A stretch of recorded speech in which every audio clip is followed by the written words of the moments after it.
You see what you get when you mess with the orphans?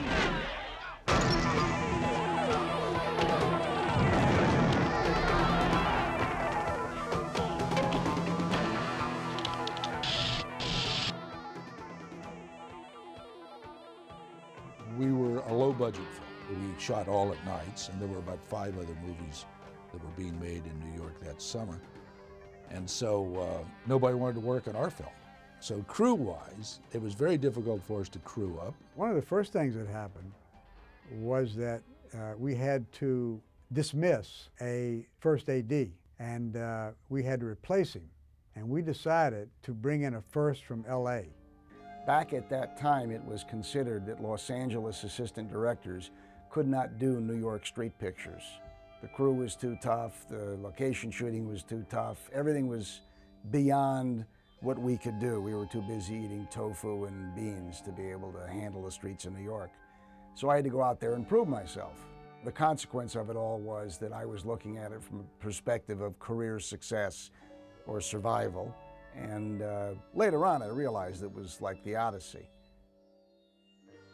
We would go in 5:30, 6 o'clock in the afternoon to the Gulf and Western building, you know, up by Columbus Circle in New York, get in a van, be driven out to wherever the location was in, you know, whether it was the Bronx or Brooklyn, wherever we were filming, film all night, be brought back to the Gulf and Western building. You know, we filmed until the sun came up, so you'd get back there, you know, 6 o'clock in the morning or whatever. I'd go home, eat, go to my apartment, usually wake up around 1:30, have something to eat, and I would go to the gym. I was usually at the gym by 2:30 in the afternoon. So throughout that process of filming, I stayed in shape, and, you know, and I know others had their regimens as well.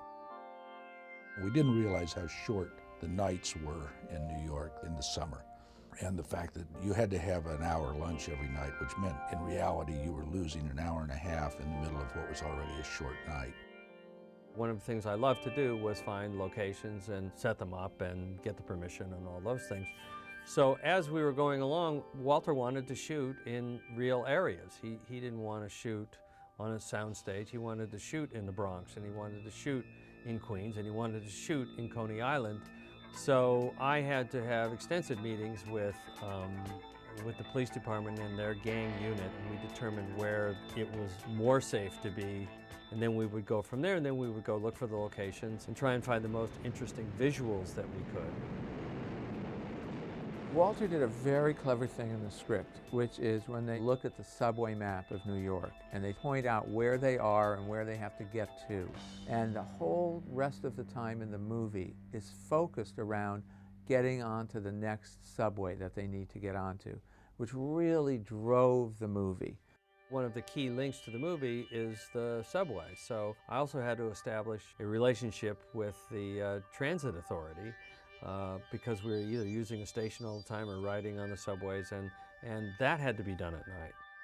All movie companies are forced to shoot at the Hoyt-Schermerhorn station, which has a dead track, and you lay the train up at that side. You do the ins and outs of the train pulls in and out, people get on and off. You do that there, then you take the train out on the road.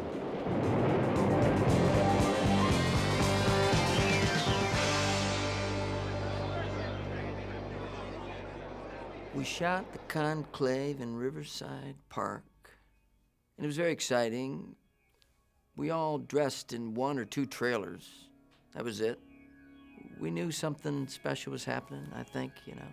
Well, it was our big money sequence in the movie, and it was unusual because usually you try to have your biggest sequence late in the movie, but we were kind of trapped by the notion of the story.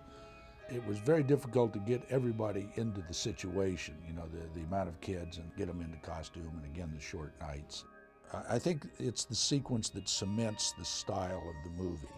It not only states the problem of the movie, but as a matter of fact, it rather falsely demonstrates one premise, and then the outcome of the sequence then really states the premise of the movie.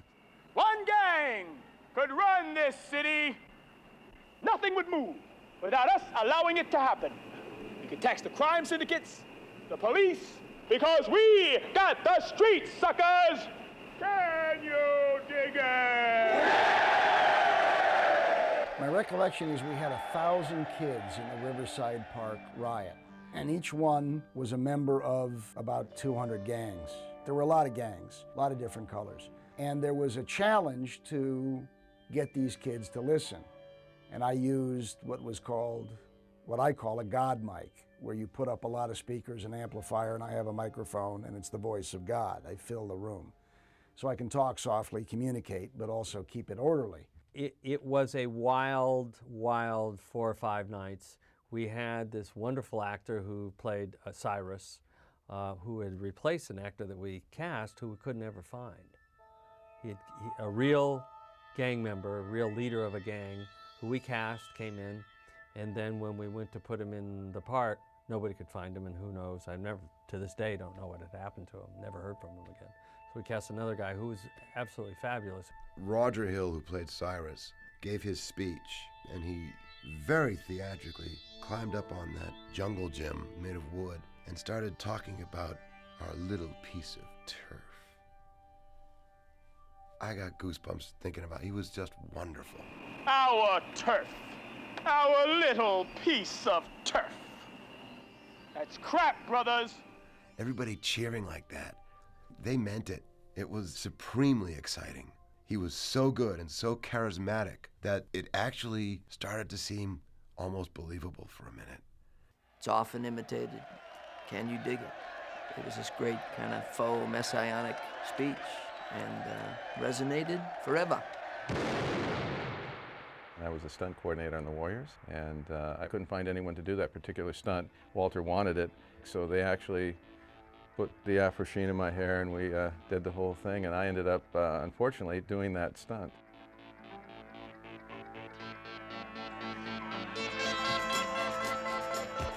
But the harder problem was staging a riot with people who they didn't know what a lens was, they'd never been an extra. So I had to get these kids to perform on cue, stop on cue, and make it look like a riot without bumping into anybody. I took the first 50 kids and put them in a circle and ran them counterclockwise. Then I took the next 80 kids and put them in a larger circle and ran them clockwise. And I took the next 110 kids and put them in a larger circle and ran them counterclockwise. But nobody ever bumped into anybody. And they didn't have to learn anything except follow the guy in front of you. There's a moment in a movie where you think, boy, if this comes out, this is something. And that was the moment, because it was so colorful and so exciting and so real, and yet surreal. There he is! That's him! That's the warrior! The Warriors did it! The Warriors did it! The Warriors did it! The Warriors are blamed. The gangs of New York unite. Opportunity lost, but they can unite on one thing, get the Warriors. So that became the statement of what the rest of the movie was going to be. Oh, shit. You all right?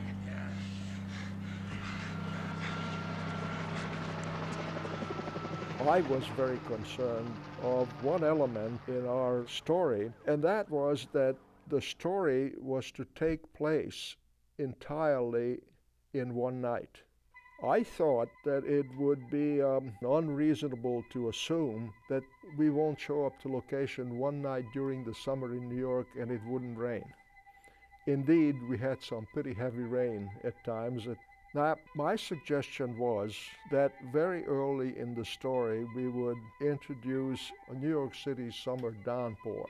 And the reason I wanted to have that scene is because that gave us the excuse to wet down the street in every take that followed this particular sequence, so that we would have the benefit of the wet pavement reflecting all the lights and colors. And I knew that that would not only add to the quality of the image, but also help with the technical shortcomings. Added to these difficulties was the subway. Photographing in the subway, every element had a big asterisk next to it, and on the bottom of the page it said that the asterisk meant impossible. From my point of view, the difficulty once again came from the technical shortcomings at that time. The subway cars, for instance, had a certain type of fluorescent lighting built into it, part of the design of the car. So there was no such thing as turning them off and putting up my lights. What I decided to do was that, first of all, I borrowed some of the tubes from the Transit Authority, and my electrical crew made up very makeshift lights for fill and modeling within the car. But we couldn't really correct the areas outside of the car. New York City, for instance, as seen through the windows of the subway cars, or the tunnels. And what we did, we just mixed it with so many other colors that the hodgepodge of lighting, in fact, became one of the strengths of the photography. It was unusual, it wasn't normal. Shit, this train's had it. Why couldn't it rain now? Come on. I had to go to the transit guy and say, why would a train stop? You know, these guys are on their way, and usually nothing stops the subway. And he said, well, if there's a fire, they would stop. So we created this fire that would, in reality, stop the train, so they had to get off. Because we were trying to find ways that they would have to engage another gang. When the warriors in their journey back to Coney Island come through the territory that is owned by the orphans, the character of Mercy subsequently really becomes part of our gang and our journey home. You know, that's her choice, and we somehow, especially the character of Swan, tacitly agrees to that happening. I have to say, it's an incomparable position to be in. It was amazing. It was just me and a bunch of really cute, great guys, and they made me feel like $1 million. Everybody did. Walter did, Frank did, and I was trying to dress one night, perhaps in the costume trailer, and all the extras were working that night, and somehow my space disappeared. I had no place to be because they were all dressing. And it was that evening, the guys said, come into our trailer. And from that moment on, that was my trailer too. And they were actually perfect gentlemen always. I don't remember an inappropriate moment ever. She had some bad luck, we all did, when making the movie. She had broken her wrist and had to have a cast put on, and we shot around her for several weeks. Then finally we ran out of work, and that's why she suddenly appears wearing a coat. There was never really much of a way to explain it. So we just brought her in, and I put this coat on her, and she announces that she stole it. Where'd you get the coat? I stole it. Cops are looking for somebody in a pink top.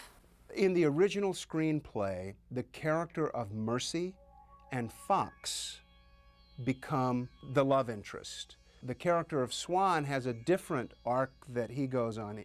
He's captured by another gang and held prisoner, and eventually escapes from that incarceration and finds his way back in some subway place, meets up with some members of the gang, and then they have that final confrontation with the rogues. But I think part of that changed because there was an on-screen chemistry between Deborah and myself that everybody, Walter, Larry Gordon, the editors, whoever was watching that, just saw it happening. On a movie, things do happen, and it became somewhat obvious that the chemistry between Tom Waits, the Fox, and Deborah, that chemistry wasn't happening, but the chemistry between her and Swan, the Michael Beck character, was happening, and it wasn't scripted that way. So it became then, well, what do we do? I mean, you know, how do we deal with that? And so they came up with the solution of the Fox is going to get a fight with the cops, and he's going to get thrown in front of a train.